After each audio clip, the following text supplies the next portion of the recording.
ओम शांति भवदाता मधुबन। आज मुरली है 1 अप्रैल की।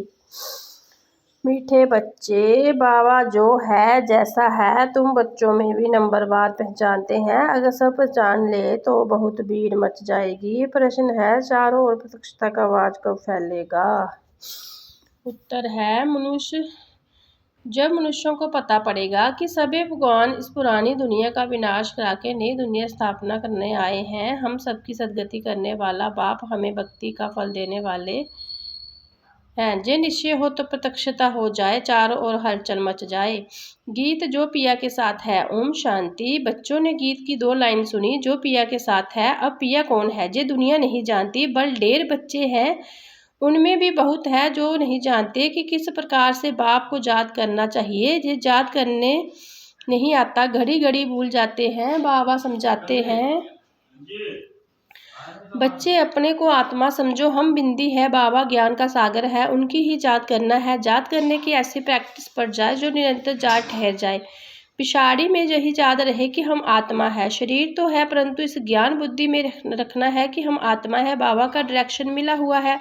मैं जो हूँ उस रूप में कोई बिरला याद करते हैं। देह अभिमान में बच्चे बहुत आ जाते हैं। बाबा ने समझाया है, कोई को भी जब तक बाबा का परिचय नहीं दिया तब तक कुछ भी समझ नहीं सकेंगे। पहले तो उन्हीं को जे मालूम पड़े कि जे निराकार हमारा बाबा, गीता का भगवान, वही सर्व का सदगति दाता है। वह इस समय सदगति करने का पाठ बजा रहे हैं। इस पॉइंट में निश्चय बुद्धि हो जाए तो फिर जो भी इतने साधु संत आदि हैं सब 1 सेकंड में आ जाएं। भारत में बड़ा हंगामा मच जाए। अभी मालूम पड़ जाए कि ये दुनिया विनाश होने वाली है। इस बात को निश्चय हो जाए तो मुंबई में लेकर आबू तक क्यों लग जाए। लेकिन इतनी जल्दी कोई का निश्चय नहीं हो सकता। तुम जानते हो विनाश होना है, जे सब घोर निंद्रा में सोए ही रहना है। फिर अंत समय तुम्हारा प्रभाव निकलेगा, मासी का घर नहीं। जो इस बात में निश्चय हो जाए कि गीता का भगवान परम पिता परमात्मा शिव है, जे प्रसिद्ध हो जाए तो सारे भारत में आवाज आ जाए। अभी तो तुम एक को समझाएंगे तो दूसरा कहेगा तुमको जादू लग गया। जे जाड़ बहुत धीरे धीरे बढ़ना है। अभी थोड़ा टाइम है, फिर भी पुरुषार्थ करने में हर्जा नहीं है। तुम बड़े बड़े लोगों को समझाते हो परंतु वह कुछ भी समझते थोड़ी ही है। बच्चों में भी कई इस नॉलेज को समझते नहीं। बाप की याद नहीं तो वह अवश्य नहीं। बाप जानते हैं, निश्चय इसको कहा जाता है। अभी तो कोई 1-2% भी मुश्किल बाबा को याद करते हैं। बल जहाँ बैठे हैं बाबा के साथ जे लव नहीं रहता, इसमें लव चाहिए, तकदीर चाहिए। बाबा से लव हो तो समझे। हमको कदम कदम श्रीमत पर चलना है। हम विश्व के मालिक बनते हैं। आधा कल्प का देह अभिमान बैठा हुआ है, सो अब देही अभिमानी बनने में बड़ी मेहनत लगती है। अपने को आत्मा समझ मोस्ट विलवेड बाप को याद करना मासी का घर नहीं है। उनके चेहरे में ही रौनक आ जाए। कन्या शादी करती है, जेवर आदि पहनती है तो चेहरे में एकदम खुशी आ जाती है। परंतु जहाँ तो साजन की याद ही नहीं करते तो एक बेशक्ल मुरझाई हुई रहती है। बात मत पूछो, कन्या शादी करती है तो चेहरा खुशनुम हो जाता है। कोई की तो शादी के बाद भी शक्ल मुर्दे जैसी रहती है। किस्म किस्म के होते हैं। कोई तो दूसरे घर में जाकर मूंज पड़ती है। तो जहाँ भी ऐसे है, बाबा को याद करने की मेहनत है। जे गायन अंत का है कि अतेंद्रिय सुख गोपी वल्लभ के गोप गोपियों से पूछो। अपने को गोप गोपी समझना और निरंतर बाबा को याद करना व्यवस्था होनी है। बाबा का परिचय सबको देना है। बाबा आया हुआ है, वो वर्षा दे रहे हैं, इसमें सारी नॉलेज आ जाती है। लक्ष्मी नारायण ने जब 84 जन्म पूरे किए तब बाबा ने अंत में आकर इन्हीं को राज जो सिखलाकर जाई दी। लक्ष्मी नारायण का जे चित्र है नंबर 1। तुम जानते हो उन्होंने आगे जन्म में ऐसे कर्म किए हैं, वह कर्म अब पाप सिखला रहे हैं। कहते हैं मन मनावो, पवित्र रहो, कोई भी पाप मत करो, क्योंकि तुम अभी स्वर्ग के मालिक पुण्य आत्मा बनते हो। आधा कल्प माया रावण पाप कराती आई है। अब अपने से पूछना है, इसमें कोई पाप तो नहीं होता, पुण्य का काम करते रहते हैं, अंधों की लाठी बने हैं। बाबा कहते हैं मन मनावो। ये भी पूछना होता है कि मन मनावो किसने कहा। वह कहेंगे श्री कृष्णा ने कहा। तुम मानते हो परम पिता परमात्मा शिव ने कहा। रात दिन का फर्क है। शिव जयंती के साथ है गीता जयंती, गीता जयंती के साथ श्री कृष्णा जयंती। तुम जानते हो हम भविष्य में बनना है।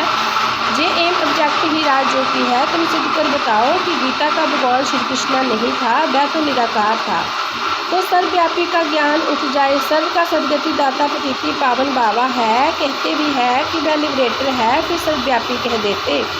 जो कुछ बोलते हैं समझते नहीं, धर्म के बारे में जो आता है बोल देते हैं। मुख्य धर्म है 3, देवी देवता धर्म तो आधा कब चलता है। तुम जानते हो बाप ब्रह्मा देवता क्षत्रिय धर्म स्थापन करते हैं, जो दुनिया नहीं जानती वह तो सज्जु को ही लाखों वर्ष कह देते हैं। अधिष्ठातन देवी देवता धर्म है सबसे ऊंच, परंतु जे अपने धर्म को भूल रिलीजियस बन पड़े हैं। क्रिश्चियन लोग अपने धर्म को नहीं छोड़ते हैं, वह जानते हैं क्राइस्ट ने हमारा धर्म स्थापन किया है। इस्लामी, बौद्धी, फिर क्रिश्चियन, ये है मुख्य धर्म। बाकी तो छोटे छोटे बहुत है। कोई तो विधि होती है जहाँ कोई नहीं जानता। मोहम्मद को अभी थोड़ा समय हुआ है। इस्लामी पुराने है, क्रिश्चियन भी मशहूर है, बाकी तो कितने ढेर है। सबका अपना अपना धर्म है, अपना भिन्न भिन्न धर्म, भिन्न भिन्न नाम है, तो मूंझ गए है। जे नहीं जानते कि मुख्य धर्म शास्त्र है ही 4। इसमें डिटिज्म ब्रह्माइज्म भी आ जाते हैं। ब्राह्मण सो देवता, देवता सो क्षत्रिय, जे किसी को पता नहीं। गाते हैं ब्राह्मण देवताए नमः, परम पिता न ब्राह्मण देवता क्षत्रिय धर्म की स्थापना की। अक्षर है परंतु पढ़ते ऐसे हैं जैसे तोते। जे है कांटों का जंगल, पार्थ गार्डन ऑफ फ्लावर था, जे भी जानते हैं, परंतु वह कब कैसे किसने बनाया, परमात्मा क्या चीज़ है, जे कोई नहीं जानते। तो आर्फन हो जाए ना, इसलिए जो लड़ाई झगड़े आदि है, सिर्फ भक्ति में खुश होते रहते हैं। और बाबा आए हैं सोजरा करने, सेकंड में जीवन मुक्ति बना देते हैं। ज्ञान अंजन सतगुरु दिया, अज्ञान अंधेरा विनाश। अभी तुम जानते हो हम सोजरे में है। बाप ने तीसरा नेत्र दिया है, बल देवता को तीसरा नेत्र दिखाते हैं, परंतु अर्थ नहीं जानते। वास्तव में तीसरा नेत्र तुमको है, उन्होंने फिर दे दिया है देवताओं को। गीता में ब्राह्मणों को भी कोई बात नहीं, इसमें तो फिर कौरव पांडव आदि की लड़ाई, घोड़ी गाड़ी आदि लिख दी है, कुछ भी समझते नहीं।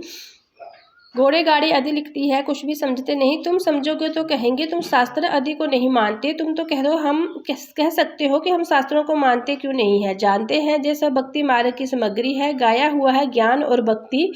जब रावण राज्य होता है तब भक्ति शुरू होती है। भारतवासी भाव मार्ग में जाकर धर्म भ्रष्ट और कर्म भ्रष्ट बन जाते हैं, इसलिए अब हिंदू कहला दिया है। पतिती बन गए हैं। पतिती किसने बनाया? रावण ने। रावण को जलाते भी है, समझते हैं जे परंपरा से चला आता है, परंतु सतयुग में तो रावण राज्य ही नहीं था, कुछ भी समझते नहीं। माया बिल्कुल ही पत्थर बुद्धि बना देती है। पत्थर से पार्स बाबा ही बनाते हैं। जब आयरन एज में आए तब तो गोल्डन एज स्थापन करे। बाबा समझाते हैं, फिर भी बड़ा मुश्किल किसी की बुद्धि में बैठता है।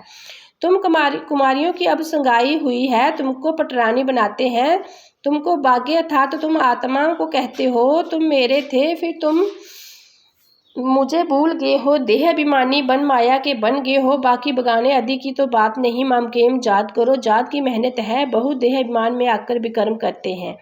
बाबा जानते हैं जे आत्मा मुझे याद ही नहीं करती, देह अभिमान में आकर बहुत पाप करते हैं, तो पाप का गड़ा 100 गुण बढ़ जाता है। औरों को रास्ता बताने के बदले खुद ही भूल जाते हैं और ही जास्ती दुर्गति को पा लेते हैं। बड़ी ऊंची मंजिल है, चढ़े तो चाखे बेखुंड रस, गिरे तो चकनाचूर, जे जय स्थापन हो रही है। इसमें फर्क देखो कितना पड़ जाए। कोई तो पढ़कर आसमान में चढ़ जाए, कोई पट में पड़ जाते हैं। बुद्धि डल होती है तो पढ़ नहीं सकते। कोई कहते बाबा हम किसी को समझा नहीं सकते। कहते हैं अच्छा सिर्फ अपने को आत्मा समझो, मुझ बाबा को याद करो तो मैं तुमको सुख दूंगा, परंतु याद ही नहीं करते हैं। याद करे तो औरों को याद दिलाते रहे। बाबा को याद करो तो पाप नष्ट हो जाए। उनको याद बिगड़ तुम सुखधाम में जा नहीं सकते हो। 21 जन्मों का बरसा निराकार बाप से मिल सकता है, बाकी तो सब अल्पकाल का सुख देने वाले हैं।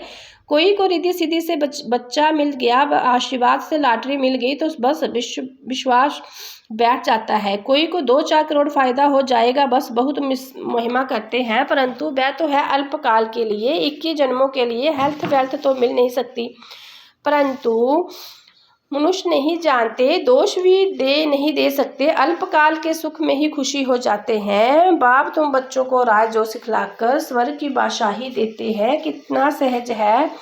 कोई तो बिल्कुल समझ नहीं सकते, कोई समझते भी है, परंतु जोग पूरा